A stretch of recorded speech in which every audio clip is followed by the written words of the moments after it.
To some extent, it was self-inflicted actually, because all through my school and college life, I've actually stammered like hell, and it was very, very difficult to even put forward my point of view. Leave alone trying to read a passage from a book in front of the class. Between the agency and client side, I would anyway go back to an agency because the kind of fun and excitement that you have on a roster of clients is far better an agency side than a client side. Flipkart didn't feel like a digital startup at all. It felt like a consumer company. They Wow, were, okay. it's almost like Amazon. They are razor sharp focused on consumer, how to make consumers happy, how to get things easy to consumers. That's how things have changed. Brands have their own voice. They've discovered their own voice and they're talking on their own. Media's pull is slightly lesser compared to what it used to be back in the 2010s and mid 2000s kind of stuff. But they all coexist now in this big hodgepodge called social media. The easiest way to explain personal branding is a quote from Jeff Bezos. He said, personal branding is what people say about you when you leave the room. My idea was to help people not become superstars on social media because that's a very different influencer game, but just define what you want to stand for based on your own personality and then build that over a period of time. My usual thumb rule in framing is make your content useful to the largest number of audience that you have. Rest will follow.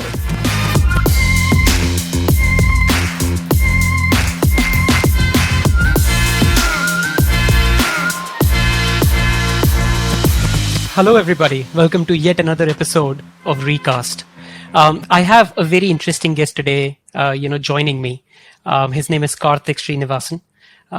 He's a communication consultant, but, has had a very illustrious career. And he's been just at the right, job at the right time. Especially I think one of his, sort of career stints, was at Ogilvy, where I think he was heading, the social media space, the whole digital space. So I'm quite excited, to actually run this session with him. And I think for about next 30 to 40 minutes, we will have a wide ranging conversation around, his past experiences and what he's doing currently, which is also something very, very exciting. Welcome to my show, Karthik. Hi, Saurabh. Great to be here in this podcast. So I think, Karthik, let's just begin and, let's, dive into this. And I think let me just begin this by asking you, a very straightforward question. We all know that, the communication space has expanded and now I think, to an extent is also exploding. And I think you've been, in different kinds of communication roles, sort of throughout your career. I think right from, joining a corporate communications department to then being a part of the marcoms and then, shifting over to the whole digital space and now, working on, the personal branding space. So if you can just help us, sort of walk, through your journey and, how these different communication roles sort of, helped you, shape up and, sort of start your own venture. Absolutely. So I would probably need to go way back to actually even explain how did I even get into communications, because not many college graduates or PG graduates at least back when I started, this was late 90s, early 2000s, they don't consciously think that I will join the corporate communications team of a company. That's not the India that we know of. I mean, usually it's engineering, management, MBA, those are the kind of stuff.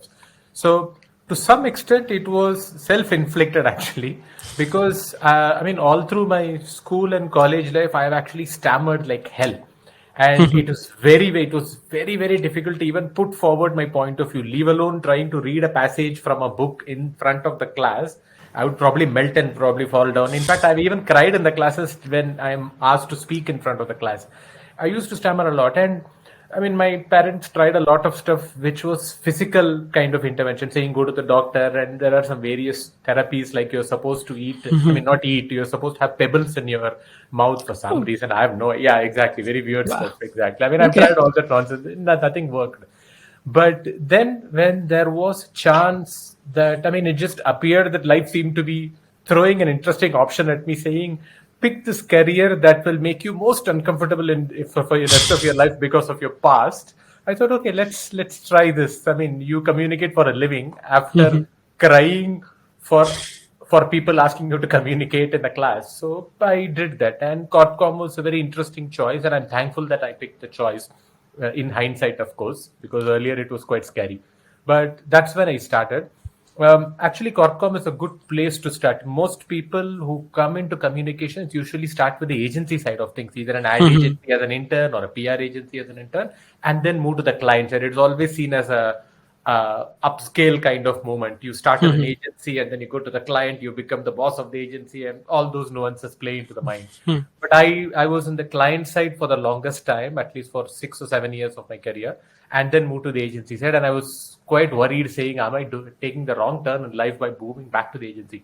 But it was a fantastic shift, actually. And it was very needed for me, because I never had that agency view of things, of handling multiple clients and multiple communication frameworks at the same time. Because in a client side, you just look at your own work, your own client, your own communications, and your own audiences, and then the whole world expands on an agency side. So it was fantastic, actually. So that helped me do it. And after the initial 2 years of conventional PR, which is what we call as media relations generally, because this was mid 2000s media relations, and since it was 2007 2008, that was the early days of social media and digital media in that period, because LinkedIn was very early. It started in 2002 and it was always in the background. But Facebook and Twitter opened only in 2006 to the public. And in 2007 and 8, it was very early stages, both worldwide and in India at the time. And in my agency back then, I had actually put together some rudimentary ways of not looking at media relations alone, but also social media communications for clients, which was completely new. And a couple of clients like Lenovo were very like slightly more ambitious and adventurous to actually pay our agency to do something like that. And we were very excited to do something around that. I mean, it was basically very simple. I mean, if I explain that now, you just laugh, saying, this is what you did. But this was in 2007. It was literally the fact that we observed as a team that people were asking, what kind of computer should I buy? This is my requirement. I've got a child at home. I'm a gamer. What kind of computer should I buy? We used to ask that question in the offline space to peers, colleagues, and friends and family, and people used to offer us suggestions. Now people were asking that on Facebook and Twitter. And we found out that no brand is joining this conversation, and these questions are being asked. How about we get our client to answer these questions in a very neutral, third-party-ish manner, without trying to shill only your brand, but just say, if you're looking at a gaming laptop or a gaming all-in-one PC in your home, maybe suggest this from Lenovo. This is a good piece. You can try it, blah, blah, etc. And that's what we tried. So I think that's very interesting for me, and I will interrupt you here because I think I don't want to lose this moment. Which is very exciting. I think you used the word that you had put something very rudimentary together. And I think the way you explained it, it looked like that, now, we'll call that as a social listening exercise, where we are, actually trying to analyze all the chatter, that happens on digital channels. What kind of rudimentary, setup you had? Can you give us more details on that? Because I think that's fascinating. It was completely rudimentary, because there were no tools available back in late 2000s. True. And now you have phenomenal Salesforce level tools for social listening, industrial social listening. You can listen to anything you want. But back then, we literally had 3 tabs in a browser. Again and again, refresh, somebody talking, and keyword search on each platform, on Twitter, on Facebook, keyword search.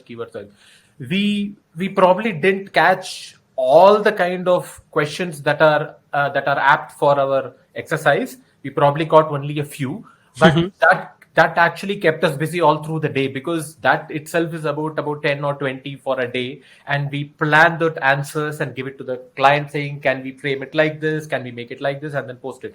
And just remember, it was not just social media platforms alone. It was always a lot of bulletin boards and online networking. What we called as message boards. There used to be a lot of message boards back then.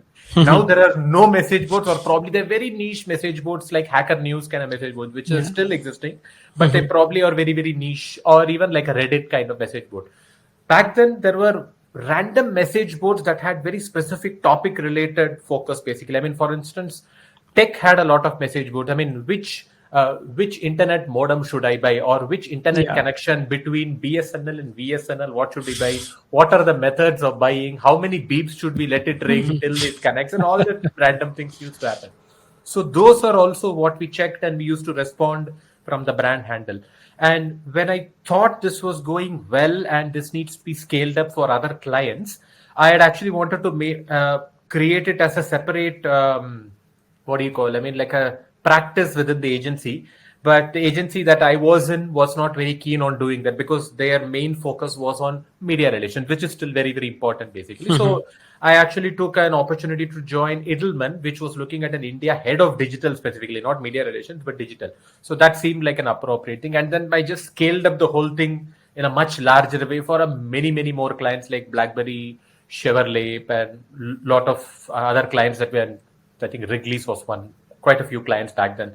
This was all 2008 to 2010, 11, where we were literally scratching the surface of what is happening right now in a much, much larger scale.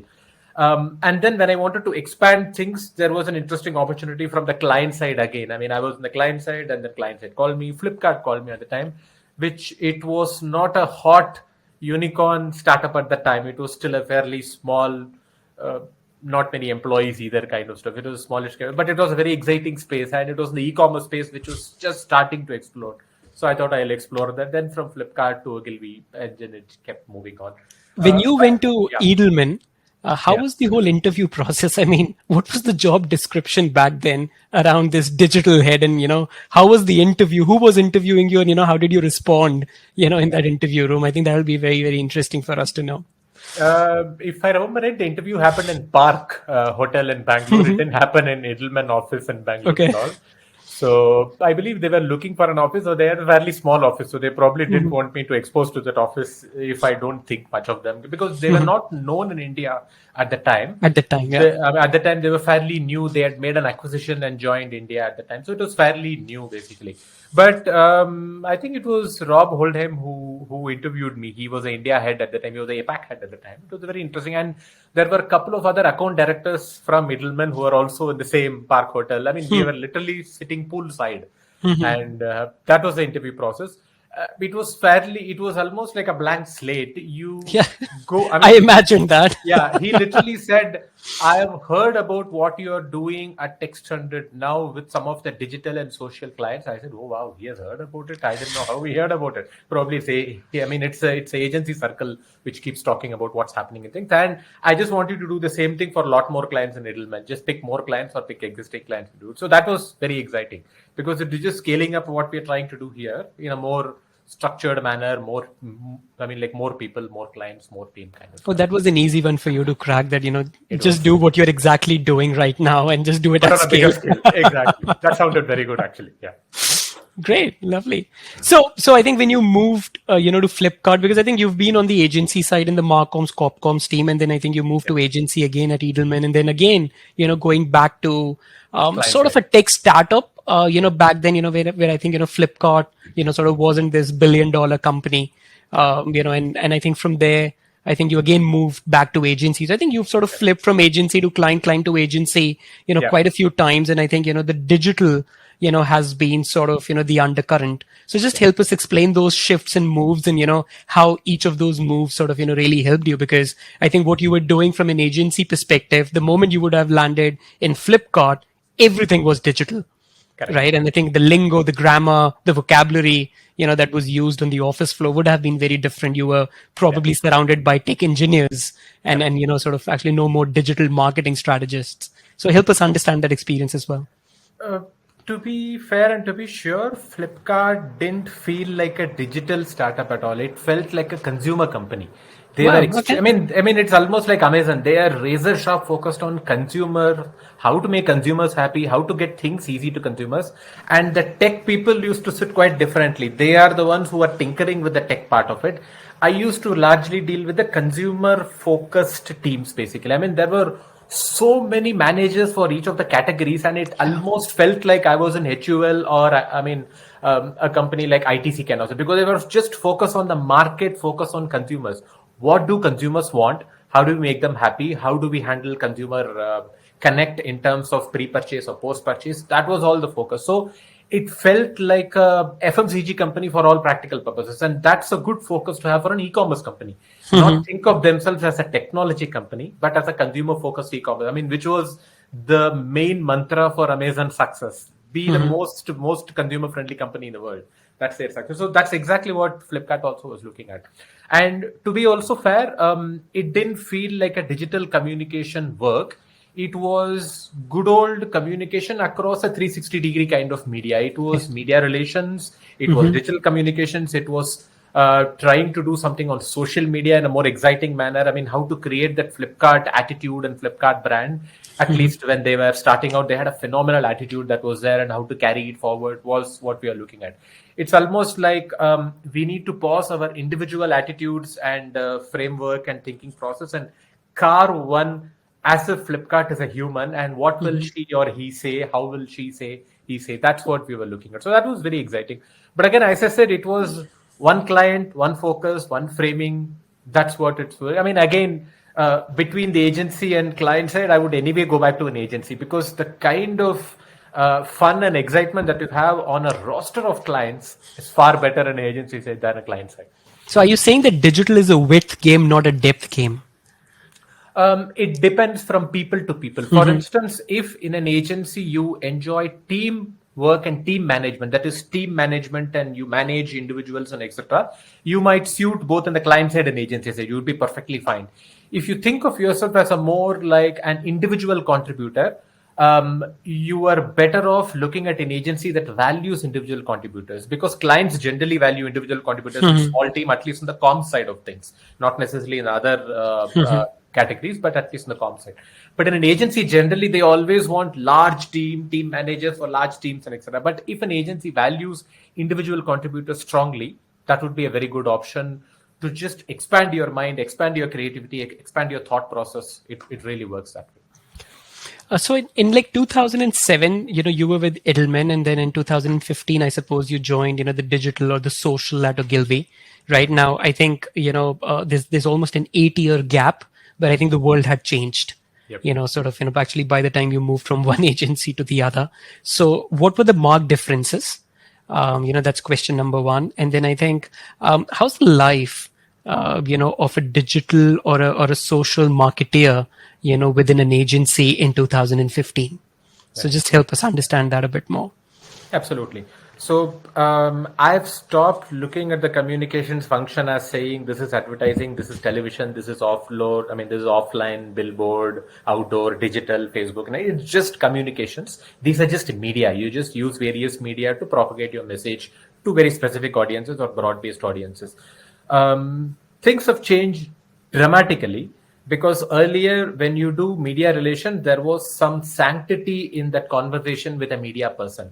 Now that media person reaches out to you because you have said something in public, or your brand has said something in public, and they want to talk more about that, or they want to have a conversation about that, or they want to have a clarification about that. So it is less push and more pull right now, because you as a brand can have your own say now. Nobody can stop you. The fact is that you're not dependent on a media vehicle to tell you a story. You can tell your own story. There are very good examples of it being done on scale. For instance, Flipkart Story is a good example.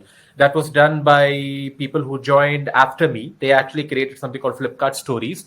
They literally put out stories that may not be picked up by mainstream media, because mainstream media will say, I would write this as an industry story with more brands, or this is not interesting enough, this is not a human interest story, whatever it is. So they said, okay, forget it. I mean, I don't want it to be featured in media. I'll put it in my own media, because you have a website, you put it yourself, and then media comes and asking, hey, I read that instance of that person within your organization doing something interesting. Can I take that and put it as part of an industry story that I'm writing? Of course, please do that.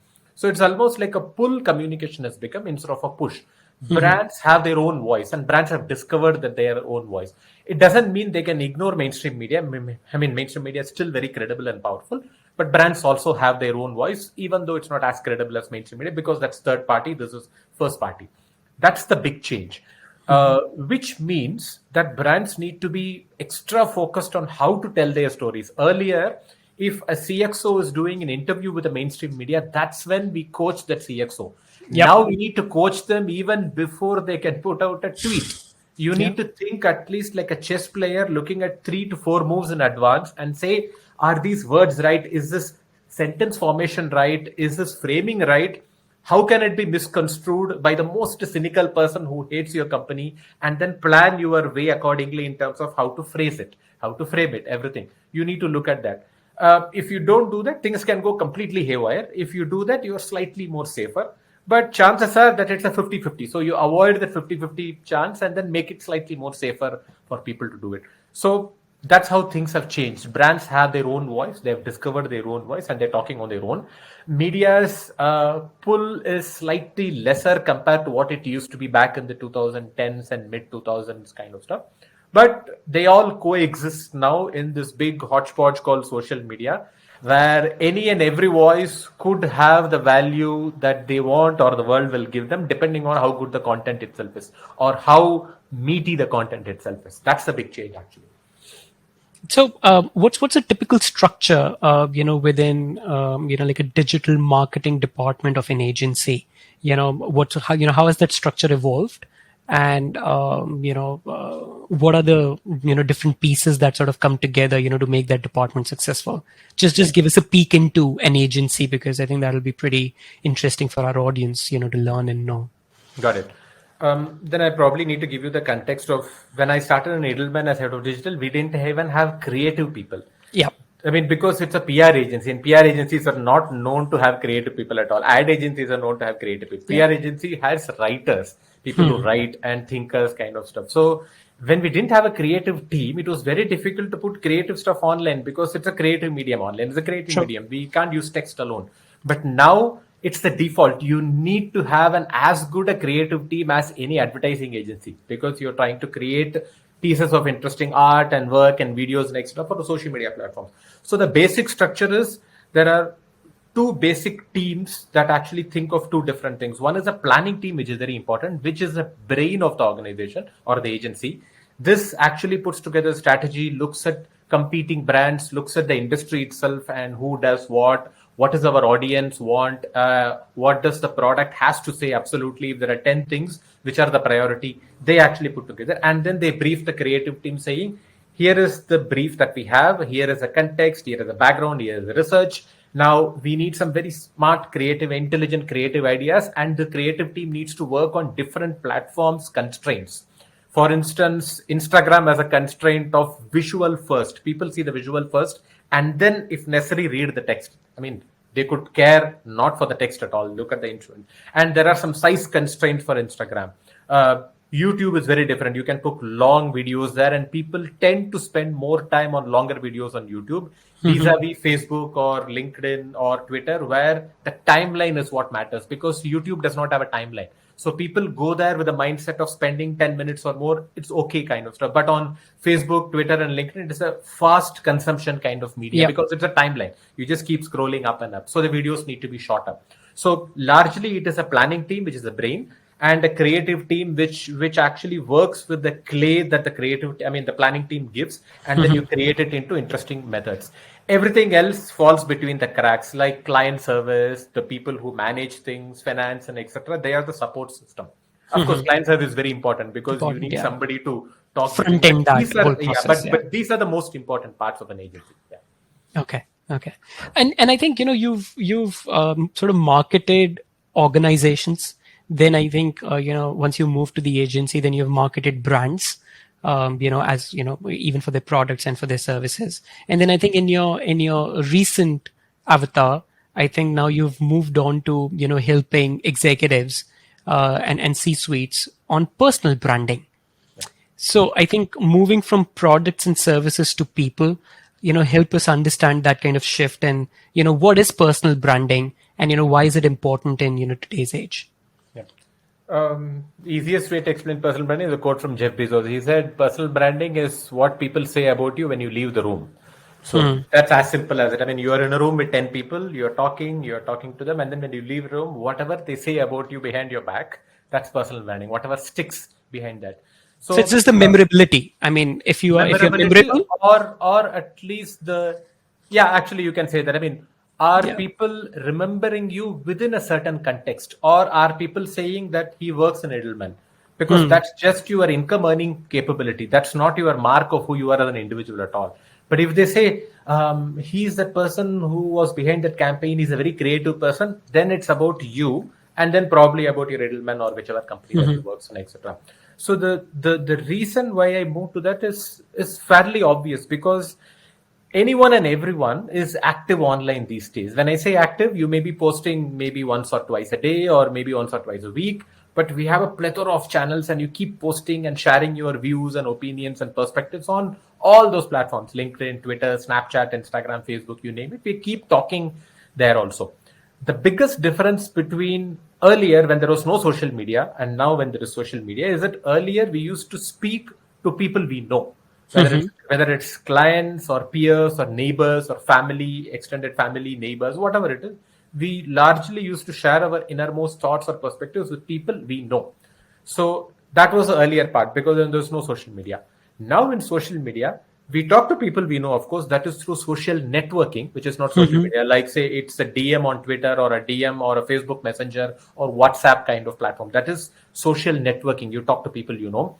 But on social media, we talk also to strangers. Now, these strangers form an opinion about us based just literally on our bio on those platforms and whatever we say then and there. A tweet here, a Facebook post there, or a LinkedIn post there, or a video on Snapchat, wherever it is. And they form an opinion about us based on those content. It may or may not reflect who we are as individuals at all. But most people don't think about it, because when they are sharing something on a phone or a laptop, they don't see 200 people in front of them. Yep. They are alone in their room and they share something. True. And then they completely don't get the magnitude of the fact that whatever you say online could be potentially read by the entire world. True. Not just the 200 people who follow you or 4,000 people who follow you, but by the entire world. Things could just move from one circle to another circle. It could be seen by the entire world. And many people have made phenomenal blunders in this case and burnt their careers. And it has happened. And we all know those examples, of course.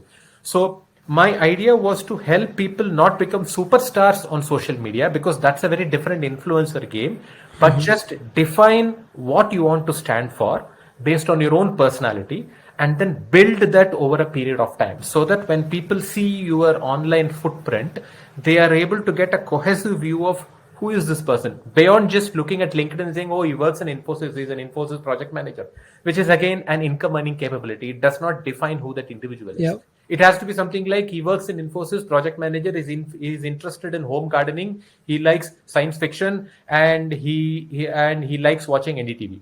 Now we are getting somewhere closer as an individual. I mean, it can be a lot more interesting. I mean, things like gardening and science fiction and NDTV is vanilla level information about a person. It could be any other person, but you could make it more interesting, carve it differently. That's what I'm looking at. So I think when you were at an agency, I think you shared that example that, there's a planning team that's the brain, and then there's a creative team that really puts those ideas into practice.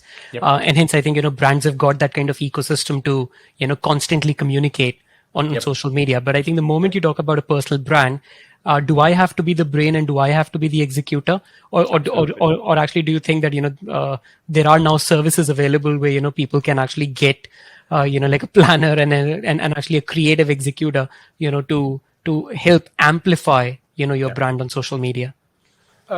So let's look at it this way. If you are a professional, like a CXO, because I work a lot with professional CXOs in organizations when I do the workshops for their personal branding basics and the brand definition, etc. They generally come from the point of view saying, I'm not going to do it hands-on. There is an internal comms team, there is a PR agency that I have hired, and there is a corporate communications team, HR team, somebody will take care of it. I just need to give them instructions and they will do it. I've seen over a period of time that it doesn't work at all. If you don't take charge of your own personal brand, nobody would be as 100% interested in it as you. It's your personal brand. In fact, I have to say this, quite a few teams that interact with me first before getting me on a workshop, if it happens to be the HR team, they usually have this kind of a problem. They say that these are the people that we want as participants in this workshop on personal branding. They are 45 to 50 plus. They may need to be let go eventually because of the age-related issues, and we want to aid them build their personal brand before they. I mean, it sounds very horrible, But that's the truth. I mean, I've heard this from HR teams time and again, actually, which is quite unfortunate, but that's the harsh truth that we are living through. But at least HR team is trying to aid them to build their personal brand so that when they go on their own, like a consultant or a freelancer, they have something to bank on as a personal brand because of which they might get work. It's not as if their existing clients would give them work. Complete strangers need to buy their services basically, and for that they will look at a profile on LinkedIn, just like how we look up the kind of reviews a product get on Amazon or Flipkart and then decide to buy a completely strange product based on strangers' reviews. That's how people would choose people when they want to look at freelancers and consultants. So that's largely the context. And in that case, it's better that you handle it yourself. I try to explain that obviously it's going to take time, but over time you would get better at it. You don't need to be creative like an Ogilvy like agency, but you need to be as good a brain like Ogilvy because it's your own brand at stake. If you don't take care of it, nobody else will. So you need to think consciously. It all starts with the brand definition. What do you want people to know you for, know you about? Can you live up to that knowledge? I mean, can you actually demonstrate that, or is it just an aspiration? I mean, for instance, if I want to be known as phenomenally creative and I've got nothing to do to showcase for it, people won't see through. People will see through that, saying, "Come on, he's just talking. He's not doing anything at all." So we need to look at those kind of balances and then work towards that way. But it has to be hands-on. I think when I've spoken to people, I think the one big reservation that they have of putting themselves out there is I think they are quite scared that if they would go down the self bragging route, that I, and I think some people are just not very comfortable doing that. So I think what's your message for people who actually think on those lines that the moment I put an opinion, the moment I share my own thoughts, I think I'm more exposed. Just in terms of, what I think and, how I think and how I write and how I speak. But at the same time, I think, they're also sort of quite conscious that, we just don't want to go down, the self-bragging route. So how do you balance that out? Yeah. So the self-bragging I've heard time and time and again. It's probably because of the Bhagavad Gita, which said, do your duty and don't expect rewards. And we have been ingrained into it for many, many years. And that's probably what comes out basically saying, oh, I'm not going to talk about my work. Others should talk about my work. I can't do that myself. Yeah. Unfortunately, you also need to talk about your work because the others are talking about their own work, not about your work. Everybody is for themselves. You need to fend for yourself basically. And that's what platforms allow you to do it. Where I help the CXOs bridge that kind of I mean, if they think that am I bragging? How do I do better? It's framing. Framing is very important. Suppose if you won an award, you can say, I'm so happy that I won an award, or I am honored that I won an award. Or you could even make that seem useful to your readers. Instead of trying to focus, the frame is not, I won an award. I won an award is outside the frame. You put that frame saying, here is something useful to people within the context of the kind of award that I won. For instance, if I won an award for communications and it is for one particular client, I talk more about the client, what did happen and what kind of lessons that people can learn. Hey, by the way, I actually won an award for this, which makes the whole thing completely inverse because people start with an award and then may or may not talk about what is useful to people. My usual thumb rule in framing is make your content useful to the largest number of audience that you have. Rest will follow. If it's useful, people will probably forget that you actually won an award, or they will be completely okay that you're saying you won an award, which is not the point at all because it's useful to them. If it's useful, things change completely in the piece of content. I've been through your LinkedIn profile. I think you've won a lot of awards. I think social MVs in like 2015. How would you explain that? If you are the center of subject and it's your personal brand that is now going out, how would you communicate that to your network, your audience? I mean, I would extensively talk about why that award came to me in the first place. I mean, not me. It was actually teamwork basically. Okay. But what went into that campaign and what kind of nuances that we did, what kind of data that we work on, which client it was, what was the result. That's what we will talk about. And that is far more exciting than just one person going and picking that award from the stage. That is hardly interesting to people. That's interesting to me, my family, and my mother and father. That's about it. And probably my pet. That's about it. Nobody else cares about that award at all. People are interested in saying, what is it that we can learn? Is there something useful from this whole framework that he's talking about? Focus on the framework. Focus on the usefulness of your content. Award is incidental, quite literally. That's just you. I think you've mentioned this quite a few times. I think you sort of actually mentioned a few social media channels, right? Facebook, Instagram, Twitter, LinkedIn, and I think there are many more now. Yeah, and even our chat messengers, right? Facebook Messenger, WhatsApp, and these are all different kinds of channels that are available for you to broadcast or to share your views, opinions, and put your personal brand out. How do you look at this whole landscape? Because I think I can draw a lot of parallels between offline and online media. I think what TV used to be for offline, I would say probably it's Facebook these days, because I think it has those billion users. It has that scale that TV used to offer us, right? Whereas I think something like billboards, I think, which was more targeted for a particular geography or for, actually for a particular segment, I would classify LinkedIn, as more of an equivalent, to that. Whereas I think print is like more like, Twitter, where it's all about headlines. So, just help our audience understand what kind of channels, or, what's the selection strategy, that they should follow. Is there a framework that they can follow to choose a channel, when they are, trying to build their personal brand? Because I think, say, for example, this particular, podcast, would go on like 3 or 4 different channels. Some people would hear the audio, some people will hear the video, or, will actually watch the video. But I think, the biggest success that I've had is on Facebook, which is a very unusual place, because I'm actually Yeah. talking about, hardcore business content, but, Yeah. still people, who are connected with me on Facebook, sort of tend to engage with that content more. And I think that's the kind of puzzle that I've not been able to solve in my head, that, how these different channels, sort of play a role in helping the message, to reach out to maximum Yep. number of people. Yep. I wouldn't draw a linear line between mainstream media channels and social media platforms, like saying billboard is this or TV is this, because I was just sort of using that more for an I understand. analogy. Yeah. I understand because people do that very often, which Yeah. makes a lot of sense. For instance, billboard could be the stories feature in Instagram and LinkedIn. I mean, these days you got a stories in everything. You got Yeah. Instagram, Snapchat, LinkedIn, Twitter. Everything has got Facebook. Everything has got stories. Because in a billboard, you actually pass by it and see it quickly for a few seconds, and you forget all about it. Yeah. Stories is something like which lives for 24 hours and the most. So I look at it at a more fundamental level. Okay. For instance, LinkedIn is a office corridor network. Basically, I mean, in the office corridors, whatever you talk, that is the equivalent of a LinkedIn. And LinkedIn is probably the only platform that has some implicit rules inside people's head saying politics, no, not on LinkedIn. Yeah. Fun entertainment content, no, not on LinkedIn, because it's not professional content. But I know of RJs who actually share their like audio interviews with big stars on LinkedIn. And then I've asked them saying, why do you do that? And there are half a dozen comments saying, no, don't do this. This is Facebook material. Don't share it on LinkedIn. And I've asked them, and they said, I get work from corporate clients based on the voice that I've actually showcased. And corporate clients and corporate agencies, that is event marketing agencies, are looking for good voices to host their company events.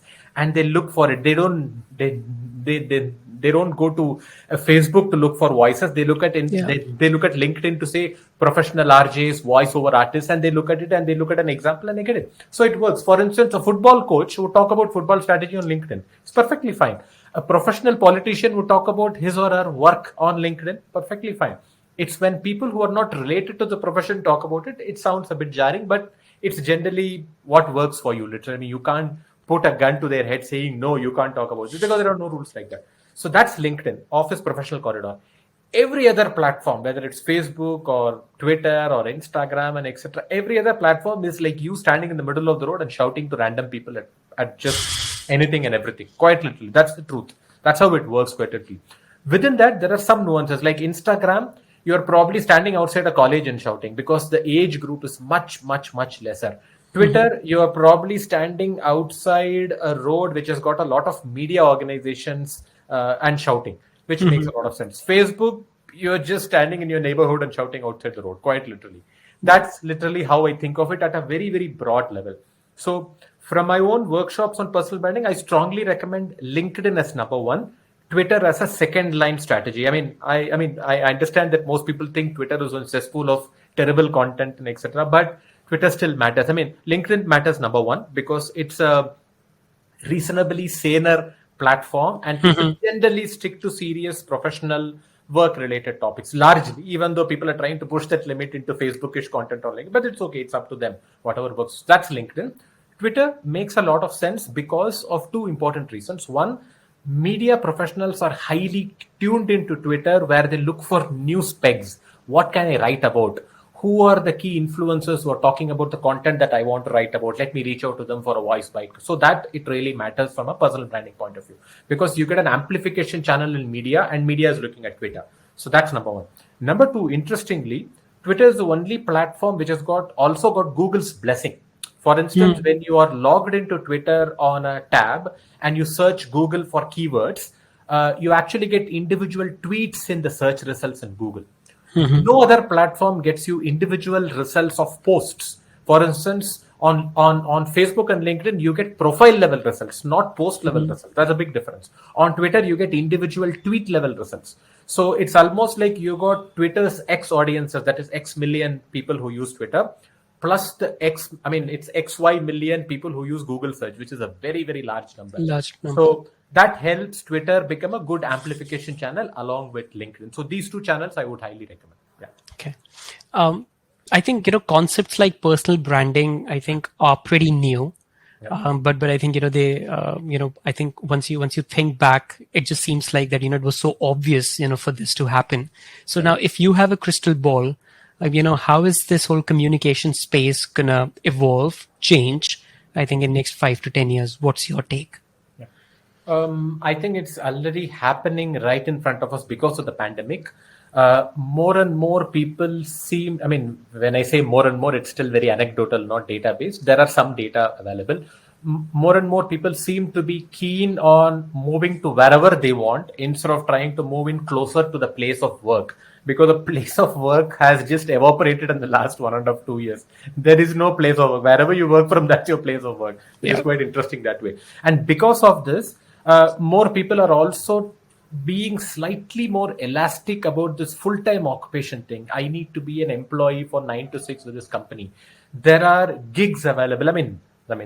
There were gigs available all the time, but now it's getting slightly more pronounced that you can be a part-time freelancer, consultant. All those things are gaining slightly more traction, not mega traction, slightly more. Maybe in the tech side, it's more pronounced because there have always been platforms like Topcoder where you can code for some time, get some money, and then chill out, and then you can do that. If you can afford to do that, you can do that. Not many people can, but there are options like that. And because of that, if you're on your own, you are on your own company. You are just your own one-man company, and people need to choose you or not choose you. And people choose you based on the footprint that you leave. So you need to be more conscious about the kind of footprint that you leave. Even here, I've heard a lot of CXOs say, but Karthik, I generally want to keep a low profile. You never know what I would say online that might hurt that person or annoy that person or antagonize this company. I don't want to say all that. I just tell them saying that, of course, you can keep a low profile, but you need a direction within what kind of profile you're building. I tend to give this, this example very often. It's almost like you live in a house. It's got 100 windows. You just need to select 5 windows for the world to see who you are. You don't open all 100 windows because that would mean 24/7 live streaming of your life. You're not doing that. It's still you. You are living your life, but you're just opening 5 windows to your home so that the world will form an opinion based on just those 5 windows alone. These are based on your own personality. You can't fake it. You can't go to a room and fake that this is not you, because it will come through. People will see through that fakery at some point. So just pick those 5 windows and do the best within those windows. And even here, people ask me saying, when you say do the best, are you saying I fake it? It's not again faking. It's almost like you're on a stage. When you're on a stage, you tend to throw your voice because you have an audience in front and you are very aware that the light is on you, and then you stand direct and you give a pose. It's not you, the regular person right next to your wife or your spouse. It's performance. It's performance. But it's actually performance within your own personality for a specific reason, saying, I've got an audience to attend. It's not a scripted performance. It is just an amplification of your own personality. But it's done for a very time-bound period. I am on Twitter, I amplify my personality, and then I go back home and then be myself with my daughter. Both are same, but both are a performance. And you're doing it for the sake of this. So that's largely the construct, ideally. Right. I think I had a fantastic session with you. I think I learned so much about, the way you sort of look at different social media channels and, sort of differences now. I think, since 2007 when you started, in actually sort of a digital role back then, which was a pretty new thing to, sort of coming in 2015 and then now, venturing into the whole personal branding space. So before we end, for anybody who's trying to create, their own personal brand, apart from getting in touch with you, what are those 2 or 3 things that, they should remember, sort of which would help them, sort of really amplify, their brand on social media? What are those 3 things that you would advise? Yeah, the most important and the first thing is sit and try to define your brand. Just look at it from outside and not inside out. Most people make this mistake saying, I am this, I have this to offer, this is my history, this is my career profile, and these are my experiences. I will talk about them. That is only one part of the story. The second part of the story is, what would people see you as, or what would you want people to see you as? You need to categorize that and have a definition. It's literally like trying to pick up a phone and then say, what are the 5 highlights of this phone? Is the screen good? Is the size good enough? Is the camera good? You're trying to write it like a product manager. You become your own product manager. That's number 1. And then try to list saying, here are the 5 contours of my personal brand. I want people to know me as this, and then mix both professional and personal interest. Not just professional, then you would look like a brand brochure. Just professional and personal interest. Maybe 1 or 2 personal interest and more of professional interest. That's the first one. That's the step 1. Try to define. The next is have a content calendar in your head, because if you are not consistent, your audience won't be consistent either. You need to be consistent. Almost like you have a kind of a rigor in your everyday life saying, on a week, I want to share 2 interesting posts. I would do enough research around them. When I say research, it's not to write a thesis. It's just to write a tweet, literally 240 characters. But I need to sound intelligent within the contours of the 5 or 6 definition that I have. First, I need to look at saying, does it fit into the definition? If it doesn't, why am I even wasting my time? Why am I wasting that imaginary audience of 200's time? Let me just go back to the drawing board. So you read more. Only when you read more and expand your own consumption process, you would actually share more useful and interesting things. First, useful to you, and then useful to audience. That's the second one, basically. Third, look at platforms more keenly, because most people don't think about what Twitter does, how Facebook works, how Instagram works. People have made those mistakes. For instance, I use a very famous example from Deepika Padukone very often. She posted the exact same content. It was a text block and a video on all platforms, Instagram, Twitter, and Facebook. On Twitter and Facebook, people see the text first and then the video next. On Instagram, it's completely inverted. People see the video first and then text next, basically. So when she put it on Twitter and Twitter and Facebook, there was a lot of outrage over it because people didn't even see the video, because the video had more context. On Instagram, there was no outrage at all because the video was very self-explanatory, and then people saw the context again. So you need to look at those nuances and then look at that, basically, and then have a kind of a metric in your head saying, okay, I have researched for so long and I put this on Twitter and LinkedIn. I want to see how it has worked. When I say work, you need to define the work. Do you look at the impressions? Do you look at likes? Do you look at comments? You can't game them, because once you start experiencing a lot of likes for one piece of content, you would tend to do the same thing again and again. Okay, let me put more of this because it seems, but that would probably just pigeonhole you into that zone alone. You won't broad base. So there are some content which won't work at all in terms of number of likes and number of comments, but it is important to set your brand towards that. There were a few people. In fact, the most famous, most personally relevant example I can give you is one of the clients, CXO. She came to me for a workshop for our company's CXOs. And then at the end of the workshop, she said, do you know how I discovered you, that you do these workshops? And I said, I didn't know. She said, my, was it 14 or 15? My 15-year-old daughter follows you on Instagram, and she said, this guy writes a lot about personal branding for CXOs. Mom, you should work with him. I had no clue it even works like this completely. So that's how it works, basically. I think those are very, very practical tips, and I'm sure our audience would take away a lot from this conversation. Thank you, Karthik, for spending these 30 to 40 minutes with us and sort of sharing these beautiful nuggets. Stay safe. And stay well, and I think we will definitely be in touch. Thank Absolutely. you. That was great. For doing it was this. a very good session, and you stay safe too in Singapore. I have got the first jab. If you're actually listening to it, please go and get vaccinated as soon as possible. Definitely, everyone should. Absolutely. Thank you, Karthik. Thank you. Bye. Bye.